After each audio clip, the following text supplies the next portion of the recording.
Vivez le carême avec les chrétiens d'Orient, en écoutant tous les jours, dès 6 heures du matin, l'histoire d'un oriental ou le témoignage d'un volontaire en mission. Retrouvez ces podcasts sur YouTube, SoundCloud, Facebook et Twitter avec le hashtag Podcast du Carême.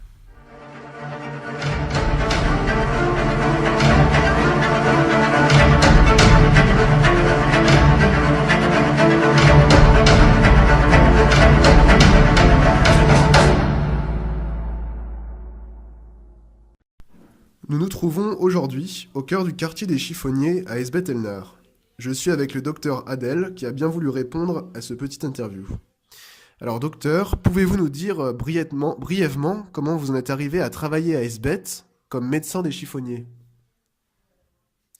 Moi, je crois que premièrement, c'était grâce au Seigneur, grâce à la Providence, grâce à la Vierge, parce que le temps que j'ai commencé à rencontrer et connaître Sœur Emmanuel et les chiffonniers, c'était en 1977. Et dans ce temps-là, j'ai rencontré Sœur Emmanuel à l'église de la Vierge à Esbet El-Nakhl. Et depuis ce temps-là, j'ai commencé de venir voir Sœur Emmanuel chez les chiffonniers et directement on a commencé de travailler ensemble pour les chiffonniers. Au début, Sœur Emmanuel m'a dit que elle vit parmi les chiffonniers et parfois durant la nuit il y a un homme malade ou une femme malade ou un enfant et on ne sait pas qu'est-ce qu'on peut faire. Ça c'était au début. Elle m'a dit tu ne peux pas de temps en temps venir nous aider, et moi directement j'ai dit oui bien sûr. Et au début j'ai commencé à venir chez Sœur Emmanuel et je pars parce qu'elle connaît tout le monde, je pars avec elle. C'était comme des visites dans les familles parce qu'elle connaît qu'ici il y a un homme malade ou une femme ou un enfant. Et le début était très simple de cette manière, mais un peu plus tard, Sœur Emmanuel elle-même a arrangé une cabane, comme tous les cabanes chez les chiffonniers, une cabane en tôle. Elle a arrangé la cabane pour devenir notre première clinique de luxe. Il y avait simplement une simple table, 3 chaises, le stéthoscope et le tensiomètre, et une table d'examen, c'était une canapé avec un matelas et un coussin, et dans le coin de cette chambre, une petite table avec un jarre d'eau et une serviette et savon pour le minimum d'hygiène. Ça, c'était notre première clinique de luxe.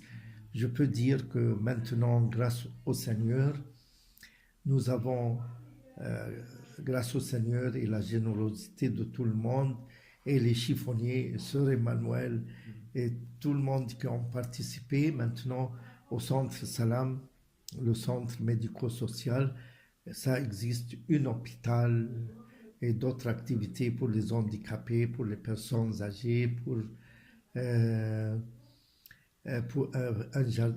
jardins d'enfants, l'école. Il y a plein d'activités depuis 1977 jusqu'à maintenant, c'est à peu près 43 ans. On remercie le Seigneur pour tout ce qui est achevé jusqu'à maintenant. Des problèmes de pauvreté et d'éducation subsistent, il me semble. Pouvez-vous nous parler des projets éducatifs ou de l'école notamment que vous souhaitez construire ici à Esbet? Oui, vous savez, grâce au Seigneur qu'il y a l'école Mahabba, et bien sûr, grâce à Sœur Emmanuel et la congrégation des filles de Marie, les sœurs, c'est-à-dire, il y a pour le moment l'école de Mahabba qui a commencé au début avec 200 élèves et maintenant il y a 3000 élèves. Bien sûr, le quartier des chiffonniers, au début c'était 4000, maintenant ils sont devenus 20 000 et nous sommes entourés aussi par le quartier de Hizbet el-Nakhl généralement. Aussi, même le quartier d'Hizbet el-Nakhl, c'est presque le même niveau de pauvreté comme les chiffonniers, plus ou moins. Et depuis des années qu'on rêve de construire une nouvelle école parce qu'on a trouvé par un simple calcul qu'au moins chaque année, au moins plus que 1500 enfants qui ne trouvent pas de place dans une école. Et pour cette raison, on a pensé de construire une nouvelle école. Aussi, je peux dire que grâce au Seigneur, avec Tassoni Maria, la mère supérieure au centre médico-social Salam, a réussi à avoir le terrain et durant les 5 dernières années, elle a réussi de payer le prix, à acheter le terrain et elle a payé tout maintenant par crédit bien sûr. Et on espère commencer les constructions, mais je demande vos prières. Bien sûr, l'éducation, c'est la chose la plus importante. Si vraiment nous, on espère changer la vie de tous ces gens et les faire sortir de la pauvreté, moi je pense les deux choses importantes sont l'éducation en premier et la santé. Alors, c'est un grand rêve de réaliser ce grand projet de l'école. Le terrain qui était acheté, c'est 12 600 mètres carrés et l'école va être construite sur 8 750 mètres carrés. Le reste va être des cours pour le sport et pour les autres activités. C'est un grand rêve et un grand espoir et c'est pour cela qu'on demande vos prières premièrement pour que le Seigneur nous aide à réaliser ce grand projet. Merci beaucoup, docteur. Nous allons prier avec les volontaires en Égypte et ici à Hizbet pour que vos projets se réalisent. Et en France également, nous invitons tous ceux qui supportent la cause des chrétiens ici en Égypte à prier pour le projet notamment de l'école ici à Hizbet.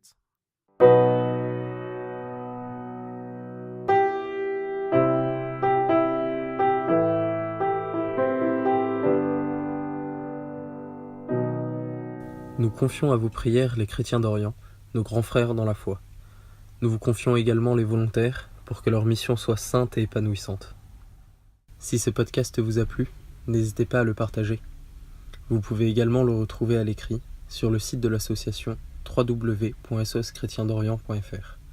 On se retrouve très vite sur les différents réseaux sociaux pour un prochain épisode.